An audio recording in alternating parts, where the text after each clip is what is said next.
Welcome to the 5-Minute Prayer School, teaching ordinary people to live and walk every day with an extraordinary God. This show is brought to you by the Spirit Life Bible School, so if you get opportunity, go check it out at studythebiblenow.com. I want to continue today just talking very briefly a little bit more about these two realms of prayer that we've spoken of, fellowship prayer and task prayer, companionship and participation with Jesus Christ, with our Father in heaven, and with the Holy Spirit. You know, the whole walking with and working with aspects of prayer. And the reason I want to just focus on that just briefly and dig in a little bit more is the fact that it can sometimes cause divisions in the way people perceive the purpose of prayer. You know, some people are so focused upon the fellowship side of prayer that they think that everyone should just lie on the floor and listen to soft music and sing nice songs to God all the time. Do you mean? And don't misunderstand me, that's all good and well, but it is not the entirety of prayer. You know, when Jesus taught about prayer, absolutely, he spoke about praise and worship. He spoke about friendship with God, spending time with God, etc.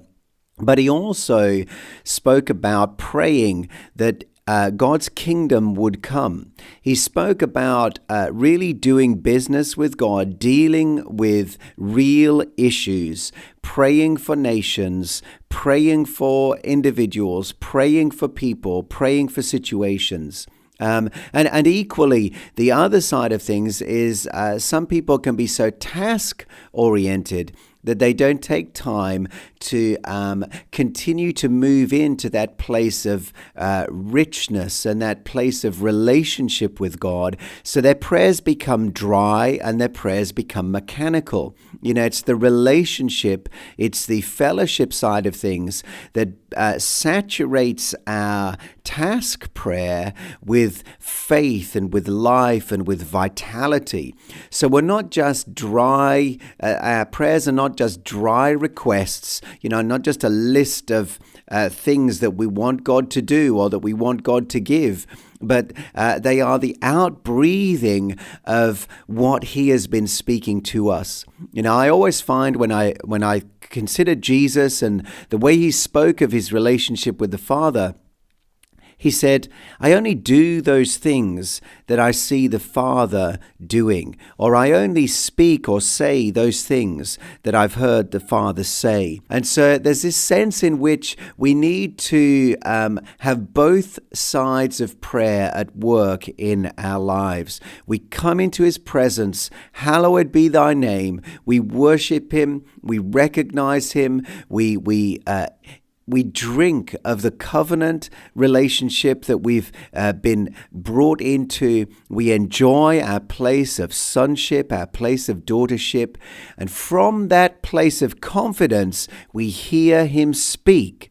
We hear Him direct us, and as He speaks and as He directs, we then begin to participate with Him. We begin to work with Him to establish those very things that He's spoken. So, like faith, the Bible tells us, comes by hearing, not just by knowing what should be done, but not just looking at a situation and thinking we know exactly what needs to happen and then coming and telling God what He should do. But we come and we humble our heart before Him. We open our heart before Him in fellowship.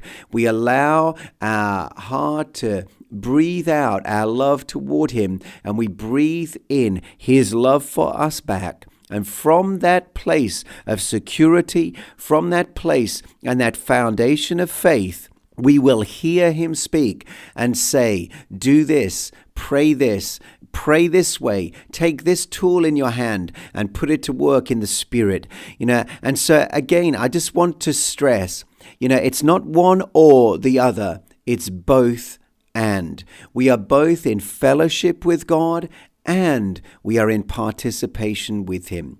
We are there to seek His face and to seek his hand. And both are important. Neither one is more important. Neither one is more spiritual. They are both essential for us to see his kingdom established both in our own life and our own relationship with him, and then in the world and around the globe as we begin to participate with him to see his kingdom